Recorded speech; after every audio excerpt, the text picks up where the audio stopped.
มาพบกันกับบรรยากาศการหาเขียดน้อยครับมื้อนี้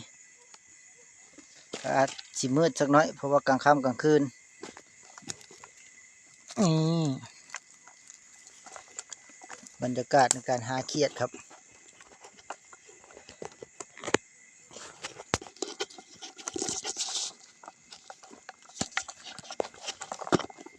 เป็นเขียดน้อยนะครับที่หานี่ครับตัวน้อยๆ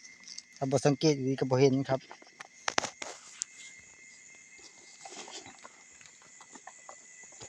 บรรยากาศก็สิเห็นแต่แสงไฟแล้วครับส่วนมากเพราะว่ามันกลางค่ำกลางคืนมันมืดครับพูนครับการหาเขียดกลางคืนแถวบ้านก็สิเอิ้นว่าเขียดน้อย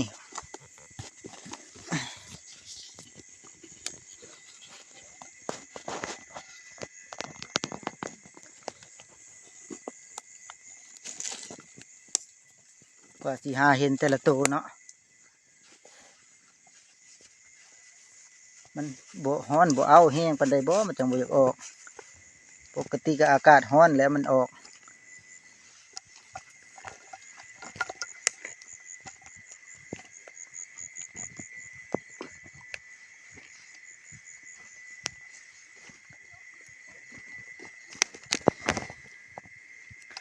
การกลับไปกลับมานี่แล้วก็การกลับไปกลับมาวนไปวนมาอยู่นี่แล้ว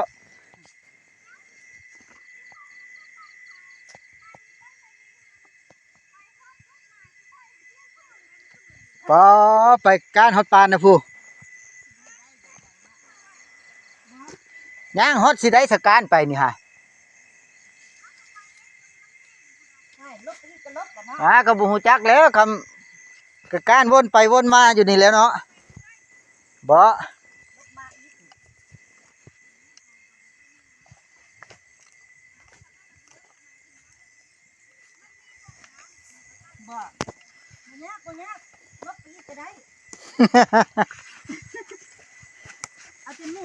จักน้ำมันแห้งฮอดใส่นี่แล้วก็การไปเรื่อยๆ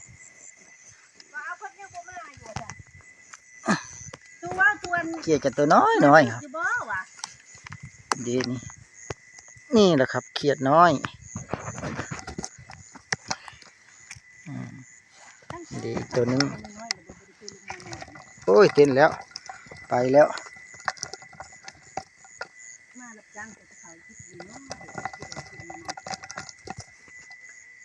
เต้นไปทางใดแล้วเนาะบัดนี้แห้งน้อยแห้งหายาก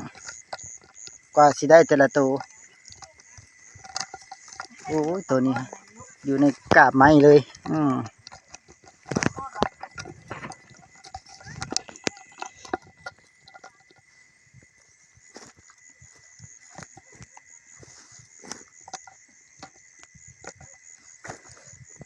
ก็จะเงียบดีขนาด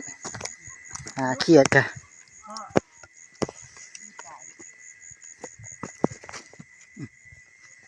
โอ้ยเต้นไปอีกแล้วเอ้าไปอีกแล้วบ่ทันละเจ้าเคาะสิใด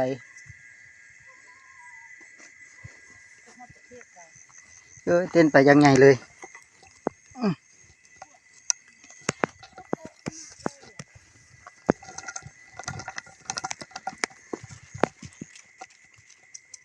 เอาไปแล้วไปแล้ว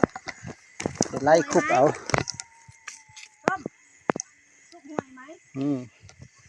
ตัวเขียดตัวน้อยๆนี่แหละครับนี่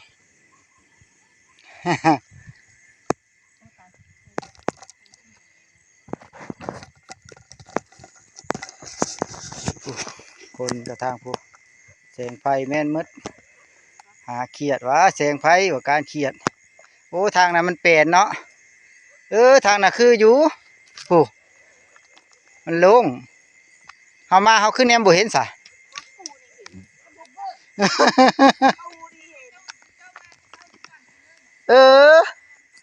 มากันย่างมาทางนี้เลย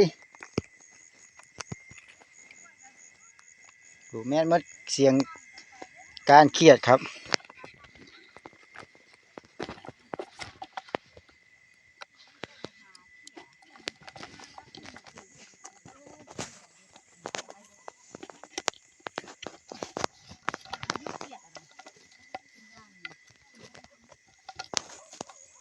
เต้นไปทางใดแล้ว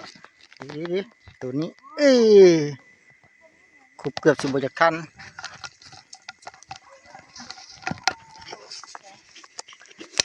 โอ้ยหล่นละก็หาได้บ่หลาย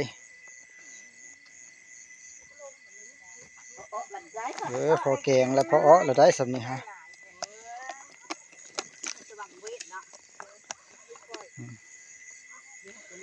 ยังเขียดโม่บ่หรือเขียดหยังโอ้เขียดแตกเขียดตะอึก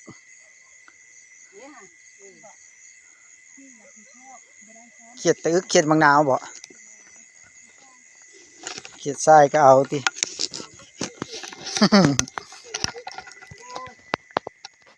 การไปเรื่อยๆนี่ละ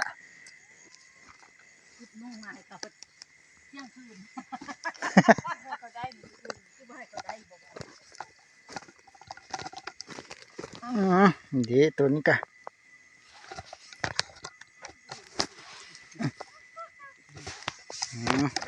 นั่งเอาเลยตัวนี้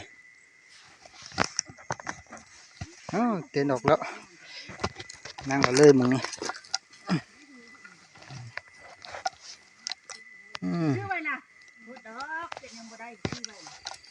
เขียดยังบ่ได้ซื้อพักไว้ท่าจักสิได้มาหาเขียดหรือบ่ได้มาหรอวะซื้อน้ำค่อยก็ได้ดูว่าเปลี่ยน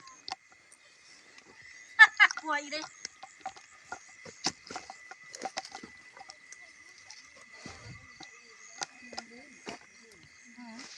ไปล้างน้ำ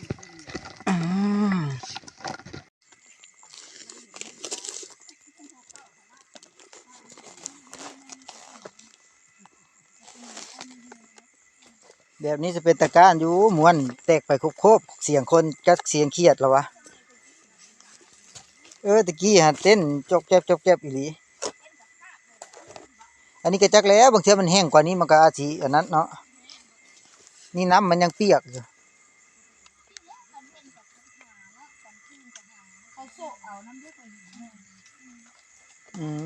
บ้านทุกคนก็เจ้าก็มาหาเลาะอันกบเลยนี่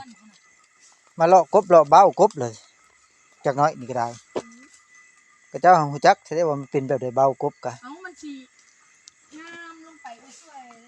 เอากบเอาเขียดขนาดเขาแง่มั่วกบตัวมันใหญ่นี่คืออะไรนะเบ้าคือขนาดเขาอยู่ในหน้า2-3 มุ่งน้ำแห้งแล้วมันมุดออกบาดนี้สงสัยมันสิลงสระเห็นแต่ห้อยมัน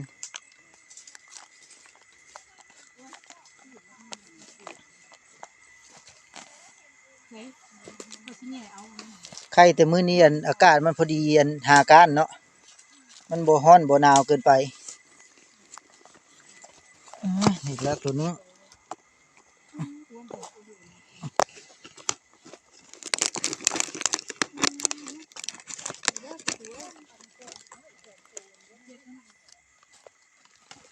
เขาก็ย่างไว้เนาะ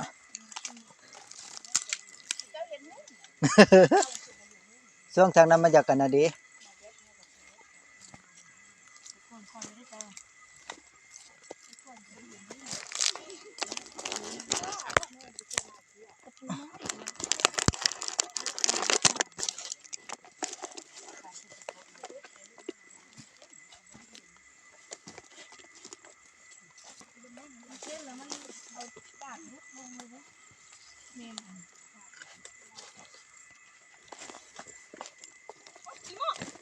เอาแม่โอ้ยโดดน้ำเหรอ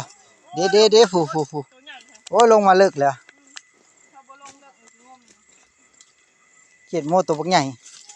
บอกกระโดดใส่คือไอ้ส้มเลยจะเจ็บก็ไม่เจ็บมืออื่นโดดขึ้นทางเทิงใครอยู่ได้พอทันเนาะอันนี้พอโดดลงน้ำ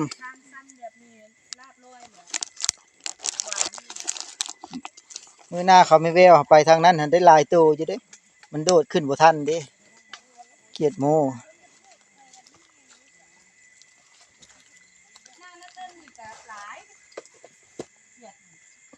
ทุ่งใดทุ่งไปผู้เดียวประจำได้นะทุ่งข้างหน้าครับวะโอ้ทุ่งในตีนบ้านนี่ฮะ ว่าหนาวมากบ่มีโตมี อัดไปลง YouTube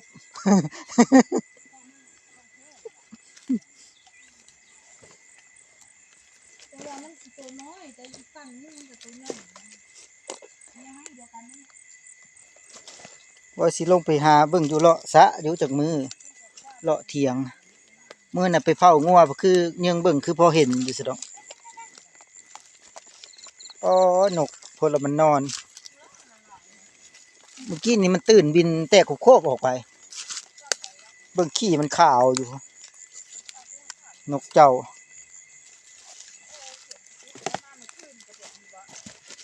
เด้เด้เด้โอ้ยไปแล้วเ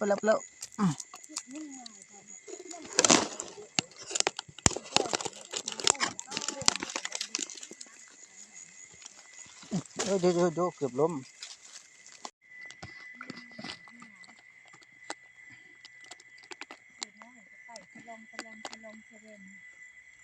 ยูบ่ได้หนีจากเดียวแล้วเนาะบาดนี้เวซ้ายเวขวา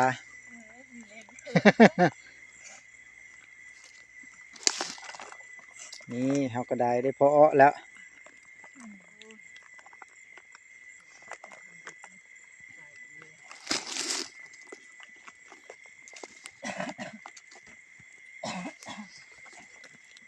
ใครอยู่น้ำมันแห้งหมดช่วงนี้มันก็เลยพอได้เก็บเนี่ย โอ้ยไปละผูกโอ้ยมือบ่สมังเวทเอ้ยเธอสิแต่ละตัว คุบให้มันแน่นๆเลยเนาะคุบน้ำแล้วเบิ่งเอาแล้วเนาะ ถ้าสุกไปเลยบ่งคือมือ นั่นแล้วว่าคุบถึกน้ำแล้วเบิ่งเอาหรอ ส่วนมากคือมีแต่ตัวแม่วะขึ้นมาอยู่ เมื่อเลยพากันอันลงน้ำให้ดี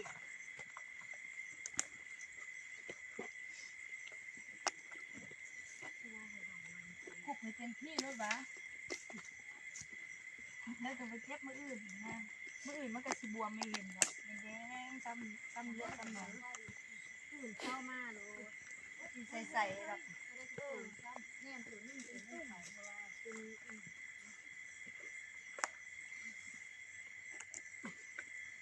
ผู้ไทยขวดเก็บปุกใหญ่นี่แล้วจะว่าได้บ่ได้หลายได้บักลายเลยได้ผู้กับมันยายอยู่นี่แหล้วเนาะอย่าว่าเด้อมันบ่ได้หลายฮะขวดใหญ่ฮะเออเบิ่งคืออันแนมบ่เห็นได้บาดสะเล่าแล้วครับโฮมเดียวแล้วก็ดอกพิสังพูนมันก็สิได้พายอันนั้นพุ่นแหล้วอีกละไอ้ทางน้ำเถอะเอาทางน้ำมันขวดมึงก็จะมาขาย 3 มื้อจังอัน ตั้งเต้น 3 มื้อจังเฮ็ดกินแล้ววะ ตั้งเต้นเล่นอยู่แล้ววะ